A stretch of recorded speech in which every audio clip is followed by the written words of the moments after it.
across this. Are you serious?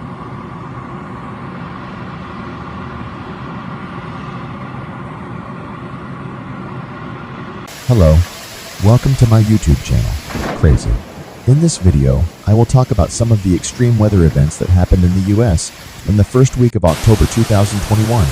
I will explain what caused these events, how they affected the people and the environment, and what they mean for the future of our climate. On October 1 Est, a record-breaking rainfall hit New York City and parts of New Jersey, causing flash floods and power outages. The National Weather Service issued a flash flood emergency for Brooklyn, Queens, Staten Island, and parts of New Jersey, warning of life-threatening flooding.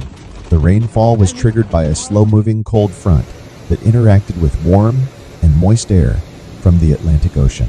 Some areas received more than 6 inches of rain in just a few hours, breaking the previous record for October 1, Est set in 1927. The heavy rain overwhelmed the drainage system and flooded streets, subways, basements, and cars.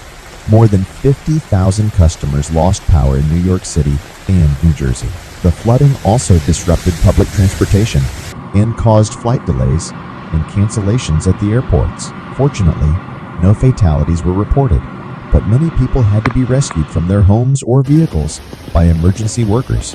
The flooding in New York City and New Jersey was not an isolated event, but part of a larger pattern of extreme rainfall that has been affecting the U.S. in recent years.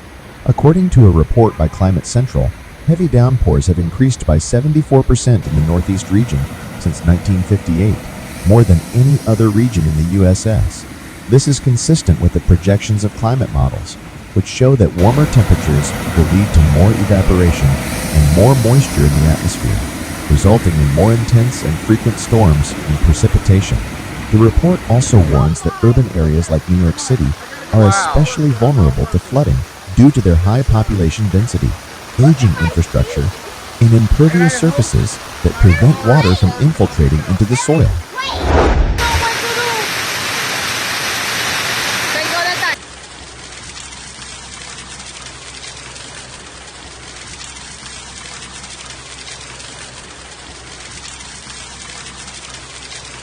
Skiers excited.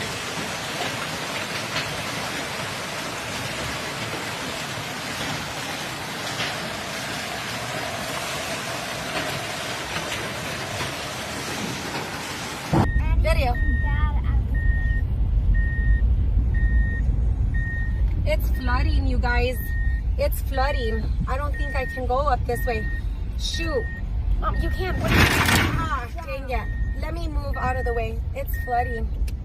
On October 3 or D, a severe thunderstorm brought hail and strong winds to Las Vegas, Nevada. The storm was part of a monsoon system that affected the southwest region of the U.S.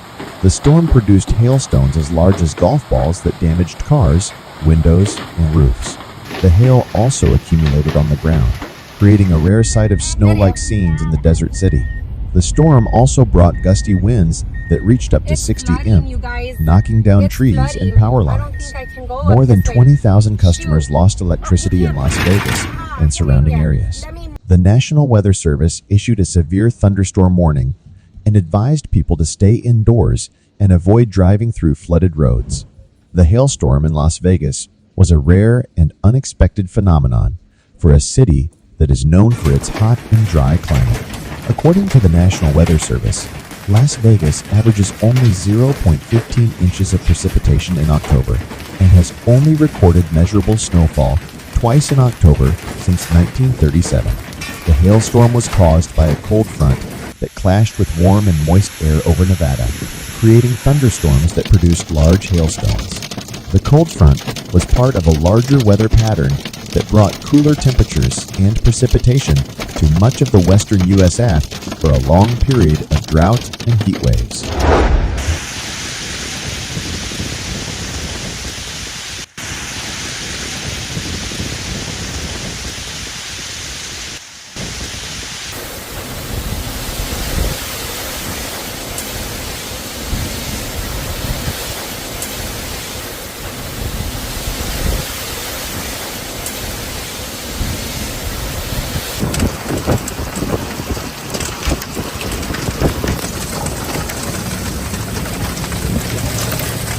October 5, another hailstorm hit Texas, along with heavy rain and flash flooding. The storm was caused by a cold front that clashed with warm and humid air from the Gulf of Mexico. The storm produced hailstones as large as baseballs that smashed windows, dented cars, and injured some people. The storm also dumped several inches of rain in some areas, causing flash floods that submerged roads, bridges, and buildings. The National Weather Service issued a flash flood warning for several counties in Texas and urged people to seek higher ground and avoid driving through flooded areas. The storm also caused power outages and school closures in some parts of Texas.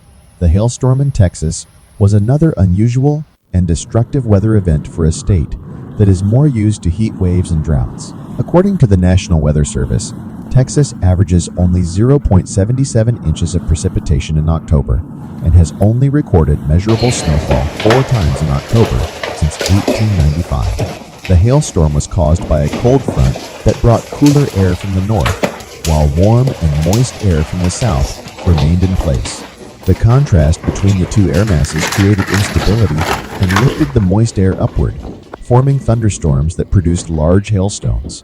The cold front was part of a larger weather system that brought rain and snow to much of the central and eastern U.S. after a dry and warm summer. The hailstorm in Texas was also an example of how climate change can increase the severity and frequency of hailstorms. According to a study by the National Center for Atmospheric Research, climate change can create conditions that favor larger and more damaging hailstones. The study found that warmer temperatures can increase the amount of moisture in the air, which can provide more fuel for thunderstorms. The study also found that warmer temperatures can raise the freezing level, which is the altitude where raindrops turn into ice.